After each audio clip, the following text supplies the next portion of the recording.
नमस्कार। आज हम जरा समझेंगे भारत की संसदीय प्रणाली को, खास तौर पर इसके जो दो सदन हैं, लोकसभा और राज्यसभा। हम इसकी बनावट, काम करने का तरीका और दोनों सदनों में क्या फर्क है, इसे समझने की कोशिश करेंगे। हाँ, और ये जानना जरूरी भी है, मतलब ये पूरा सिस्टम कैसे काम करता है, सरकार कैसे बनती है, देश कैसे चलता है, ये सब इसी से जुड़ा है। बिल्कुल। भारत आखिर दुनिया का सबसे बड़ा लोकतंत्र जो है। आजादी के बाद हमने यही रास्ता चुना कि सरकार जनता के चुने हुए प्रतिनिधि चलाएंगे जो संसद में बैठेंगे। सही कहा। तो चलिए शुरू करते हैं। संविधान का अनुच्छेद 79 ये क्या कहता है? आर्टिकल 79 कहता है कि संघ के लिए एक संसद होगी जिसमें राष्ट्रपति और 2 सदन होंगे, राज्यों की परिषद यानी राज्यसभा और लोगों का सदन यानी लोकसभा। अच्छा, तो मतलब संसद सिर्फ लोकसभा और राज्यसभा नहीं, राष्ट्रपति भी उसका हिस्सा है। जी हाँ, बिल्कुल। और दोनों सदनों के सदस्यों को हम आमतौर पर सांसद या एमपी कहते हैं। और इस संसद के काम क्या-क्या हैं? मतलब मोटी-मोटी जिम्मेदारियां? देखिए, कई जरूरी काम हैं। एक तो सरकार पर नजर रखना, खासकर पैसों के मामलों में, मतलब वित्तीय नियंत्रण। फिर जाहिर है कानून बनाना, विधायिका का काम, और सरकार सही से काम कर रही है या नहीं ये देखना, प्रशासनिक जवाबदेही तय करना। और जनता का प्रतिनिधित्व, उनकी बात रखना? हाँ, वो भी बहुत अहम है। लोगों की समस्याएं, उनकी शिकायतें उठाना, और जरूरत पड़े तो संविधान में बदलाव करना यानी संशोधन। ये अधिकार भी संसद के पास है। आपने राष्ट्रपति की बात की, ये थोड़ा सा कंफ्यूजिंग है कि वो किसी सदन के सदस्य नहीं पर संसद का हिस्सा हैं। ये कैसे? हाँ, ये एक दिलचस्प पॉइंट है। देखिए, राष्ट्रपति एक तरह से पुल का काम करते हैं। कोई भी बिल, कोई भी प्रस्ताव जब दोनों सदनों से पास हो जाता है, हाँ, वो तब तक कानून नहीं बनता जब तक राष्ट्रपति उस पर साइन न कर दें। उनकी सहमति जरूरी है। अच्छा, तो कानून बनाने में उनकी भूमिका निर्णायक है। बिल्कुल। सदस्य न होते हुए भी प्रक्रिया के केंद्र में है वो। समझ गया। चलिए अब लोकसभा पर आते हैं। हाउस ऑफ पीपल, निचला सदन भी कहते हैं इसे, और सरकार यहीं से बनती है ना? जी हाँ, बिल्कुल। देश चलाने वाली सरकार मुख्य रूप से लोकसभा के प्रति ही जवाबदेह होती है।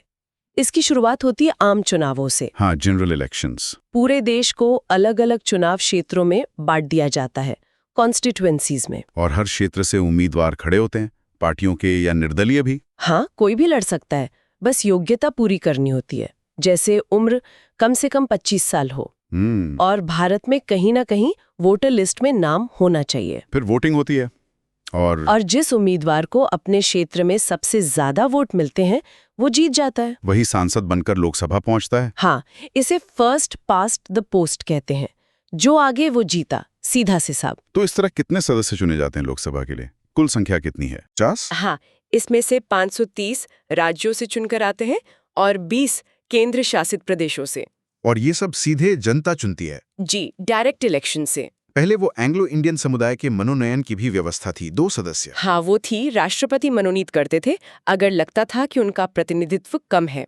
लेकिन 2019 में 104वें संविधान संशोधन से वो प्रावधान अब हटा दिया गया है, जनवरी 2020 से लागू। अच्छा, तो अब कोई मनोनयन नहीं होता लोकसभा में? नहीं, अब सभी सदस्य चुने हुए ही होते हैं। ठीक है। अब सबसे बड़ा सवाल, चुनाव हो गए, सदस्य चुन लिए गए, सरकार कैसे बनती है? देखिए, जिस पार्टी को या चुनाव से पहले बने गठबंधन को लोकसभा की कुल सीटों में से आधे से ज्यादा मिल जाती हैं, यानी बहुमत? हाँ, बहुमत 272 या उससे ज्यादा, अगर 543 सीटों पर चुनाव हुए हैं, उसे सरकार बनाने का मौका मिलता है। वो पार्टी या गठबंधन फिर अपना नेता चुनती है? बिल्कुल। वही नेता फिर राष्ट्रपति के पास जाकर दावा पेश करता है कि मेरे पास बहुमत है, मुझे प्रधानमंत्री नियुक्त किया जाए। और राष्ट्रपति उन्हें प्रधानमंत्री नियुक्त कर देते हैं? अगर वो संतुष्ट हैं कि हाँ बहुमत है, तो वो उन्हें नियुक्त कर देते हैं। लेकिन कई बार ऐसा भी तो होता है कि किसी को स्पष्ट बहुमत नहीं मिलता, जिसे हंग पार्लियामेंट कहते हैं। हाँ, त्रिशंकु संसद। तब स्थिति थोड़ी पेचीदा हो जाती है। ऐसे में राष्ट्रपति की भूमिका बढ़ जाती है। वो आमतौर पर सबसे बड़ी पार्टी के नेता को बुलाते हैं और उन्हें सरकार बनाने को कहते हैं। हाँ, और कहते हैं कि आप एक तय समय में सदन में अपना बहुमत साबित कीजिए।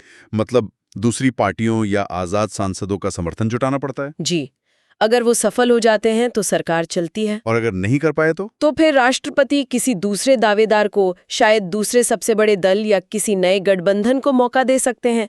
अगर कोई भी बहुमत साबित न कर पाए तो फिर एक ही रास्ता बचता है, लोकसभा भंग करके नई चुनाव। अच्छा, और जब प्रधानमंत्री नियुक्त हो जाते हैं उसके बाद? प्रधानमंत्री फिर अपनी टीम बनाते हैं, मतलब मंत्रिपरिषद, कैबिनेट। वो अपनी पसंद के सांसदों को मंत्री बनाने के लिए चुनते हैं और उनकी लिस्ट राष्ट्रपति को देते हैं। और राष्ट्रपति उन्हें नियुक्त करते हैं? हाँ, प्रधानमंत्री की सलाह पर। फिर उन्हें अलग अलग मंत्रालय दिए जाते हैं, यही मिलकर सरकार चलाते हैं। लोकसभा का कार्यकाल आमतौर पर 5 साल। हाँ, नॉर्मली 5 साल। लेकिन इसे अस्थायी सदन भी कहा। अस्थायी इसलिए क्योंकि ये जरूरी नहीं कि 5 साल पूरे करे ही। अगर सरकार बहुमत खो दे, मतलब विश्वास मत हार जाए, हाँ, या प्रधानमंत्री खुद ही इस्तीफा दे दें और सदन भंग करने की सिफारिश कर दें, तो इसे 5 साल से पहले भी भंग किया जा सकता है। इसलिए कार्यकाल फिक्स नहीं है। जी, इसीलिए अस्थायी। क्या ये 5 साल से ज्यादा चल सकती है कभी? हाँ, एक खास स्थिति में अगर देश में राष्ट्रीय आपातकाल लगा हो, नेशनल इमरजेंसी, तब संसद कानून बनाकर इसका कार्यकाल एक बार में 1 साल तक के लिए बढ़ा सकती है। अच्छा, अब सदन के अंदर की बात, कार्यवाही कौन चलाता है? स्पीकर। हाँ, लोकसभा के सदस्य अपने में से ही एक अध्यक्ष यानी स्पीकर और एक उपाध्यक्ष यानी डिप्टी स्पीकर चुनते हैं। स्पीकर ही सदन की बैठकों की अध्यक्षता करते हैं, कार्यवाही को नियंत्रित करते हैं। ये सत्ताधारी पार्टी से होते हैं आमतौर पर। हाँ, अक्सर। पर उनसे उम्मीद की जाती है कि वो निष्पक्ष होकर काम करें। इनका कार्यकाल कितना होता है और हटाया कैसे जा सकता है? कार्यकाल तो आमतौर पर पूरी लोकसभा के समय तक रहता है, मतलब 5 साल, या जब तक वो सदस्य हैं। हटने के 3 तरीके हैं, या तो सदस्यता चली जाए, या वो खुद इस्तीफा दे दें, स्पीकर डिप्टी स्पीकर को, डिप्टी स्पीकर स्पीकर को। और तीसरा ये कि लोकसभा एक प्रस्ताव पास करे प्रभावी बहुमत से, मतलब उस वक्त जितने सदस्य हैं खाली सीटों को हटाकर उनके बहुमत से। इसके लिए नोटिस देना होता है। हाँ, 14 दिन पहले नोटिस देना जरूरी है। एक और शब्द सुना है, प्रोटेम स्पीकर। वो कौन होते हैं? हाँ, जब नई लोकसभा चुनकर आती है तो पहली बैठक होती है। तब तक तो कोई स्थायी स्पीकर चुना नहीं गया होता। सही बात है। तो राष्ट्रपति आमतौर पर जो सबसे सीनियर सदस्य होते हैं उन्हें कुछ समय के लिए स्पीकर नियुक्त करते हैं, अस्थायी तौर पर। इन्हीं को प्रोटेम स्पीकर कहते हैं। इनका काम क्या होता है? इनका मुख्य काम है नए सदस्यों को शपथ दिलाना और नए स्थायी स्पीकर का चुनाव करवाना। जैसे ही नया स्पीकर चुना गया, इनका काम खत्म? बिल्कुल। चलिए, ये तो हुई लोकसभा की पूरी कहानी।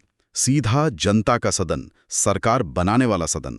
अब आते हैं दूसरे सदन पर, राज्यसभा, काउंसिल ऑफ स्टेट्स। हाँ, उच्च सदन या स्थायी सदन भी कहते हैं इसे। संविधान का अनुच्छेद 80 इसके बारे में? जी, इसके अनुसार राज्यसभा में अधिकतम 250 सदस्य हो सकते हैं। 250?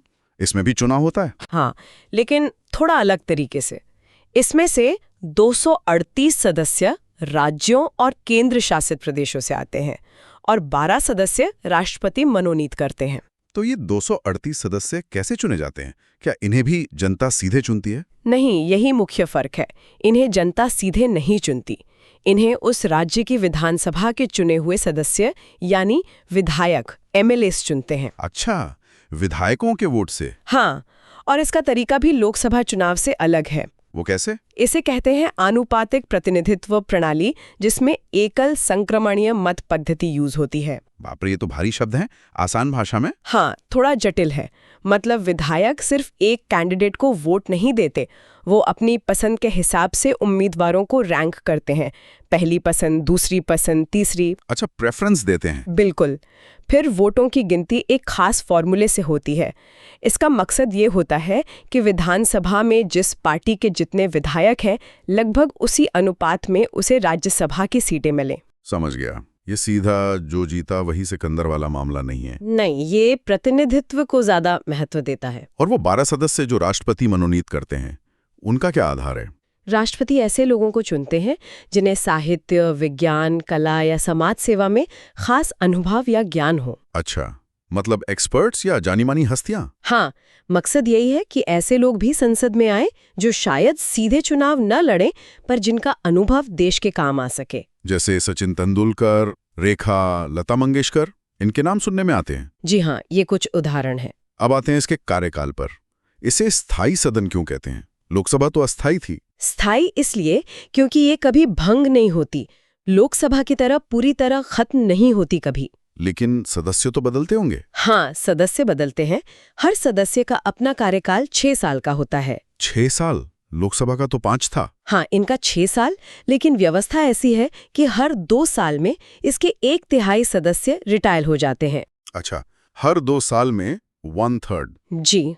और उनकी जगह नए सदस्य चुन लिए जाते हैं। तो सदन हमेशा चलता रहता है, बस सदस्य बदलते रहते हैं, एक निरंतरता बनी रहती है। ये तो बिल्कुल अलग है। लोकसभा में स्पीकर और डिप्टी स्पीकर थे, यहाँ कौन अध्यक्षता करता है? यहाँ अनुच्छेद 89 के तहत भारत के उपराष्ट्रपति, वाइस प्रेसिडेंट ही पदेन सभापति होते हैं, एक्स ऑफिशियो चेयरमैन। पदेन मतलब जो भी व्यक्ति उपराष्ट्रपति बनेगा वो अपने आप ही राज्यसभा का सभापति भी बन जाएगा, अलग से चुनाव नहीं। इसके अलावा सदस्य अपने में से एक उपसभापति, डिप्टी चेयरमैन भी चुनते हैं। उनका काम? जब सभापति यानी उपराष्ट्रपति मौजूद ना हो या वो राष्ट्रपति का काम कर रहे हों, तब उपसभापति सदन चलाते हैं। इन्हें हटाने का तरीका क्या है? सभापति यानी उपराष्ट्रपति को हटाने के लिए राज्यसभा में एक प्रस्ताव लाना होता है जी, जिसे सदन के तत्कालीन सभी सदस्यों के प्रभावी बहुमत से पास करना होता है। और फिर उस प्रस्ताव पर लोकसभा की सहमति भी चाहिए होती है,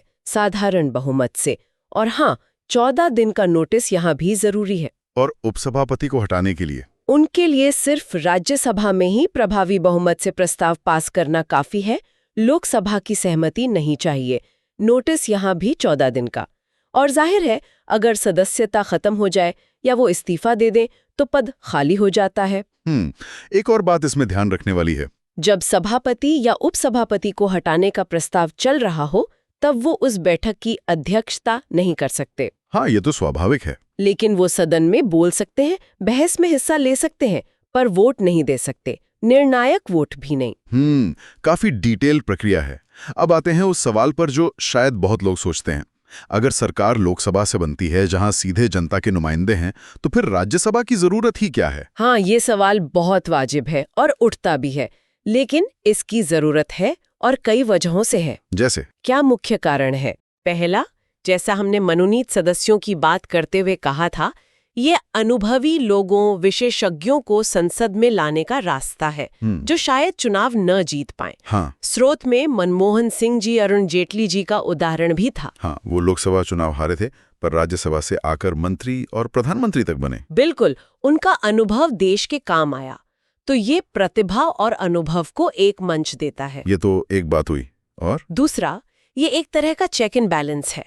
लोकसभा में सरकार का बहुमत होता है, हो सकता है वो जल्दबाजी में या सिर्फ चुनावी फायदे के लिए कोई कानून पास कर दे। हाँ। राज्यसभा उस पर दोबारा विचार करती है, गहन समीक्षा करती है, संशोधन सुझा सकती है या उसे रोक सकती है, धन विधेयक को छोड़कर। तो ये सरकार पर एक तरह का अंकुश है, जल्दबाजी को रोकता है। हाँ, ये तो जरूरी लगता है। और तीसरा कारण? तीसरा और शायद सबसे बुनियादी, ये राज्यों का प्रतिनिधित्व करती है। इसका नाम ही राज्यों की परिषद है। हाँ, काउंसिल ऑफ स्टेट्स। इसके सदस्य राज्यों के विधायक चुनते हैं। तो ये सुनिश्चित करती है कि केंद्र कोई ऐसा कानून न बना दे जो राज्यों के हितों के खिलाफ हो। भारत एक संघ है, राज्यों का यूनियन, तो ये संघीय ढांचे के लिए बहुत जरूरी है। तो संक्षेप में कहें तो लोकसभा सीधे जनता की आवाज, सरकार बनाने का आधार, और राज्यसभा राज्यों का प्रतिनिधित्व, विशेषज्ञों का मंच और लोकसभा के काम पर एक नजर रखने वाली संस्था। हाँ, और राष्ट्रपति इन दोनों के साथ मिलकर संसद को पूरा करते हैं और कानूनों को अंतिम रूप देते हैं। ये पूरी व्यवस्था थोड़ी जटिल लग सकती है, पर यह भारतीय लोकतंत्र की मजबूती और संतुलन के लिए सोच समझकर बनाई गई है। बिल्कुल। और इसे समझना हम सबके लिए जरूरी है। हाँ, और जाते जाते श्रोताओं के लिए एक सवाल छोड़ जाते हैं सोचने के लिए। हमने देखा कि राज्यसभा के सदस्य सीधे जनता नहीं चुनती, विधायक चुनते हैं। तो इस अप्रत्यक्ष चुनाव को देखते हुए जिन कानूनों को बनाने या जांचने में उनकी भूमिका है, उसके प्रति उनकी जवाबदेही कितनी मानी जाए? क्या ये उनकी लोकतांत्रिक वैधता पर कोई असर डालता है? इस पर सोचेगा जरूर।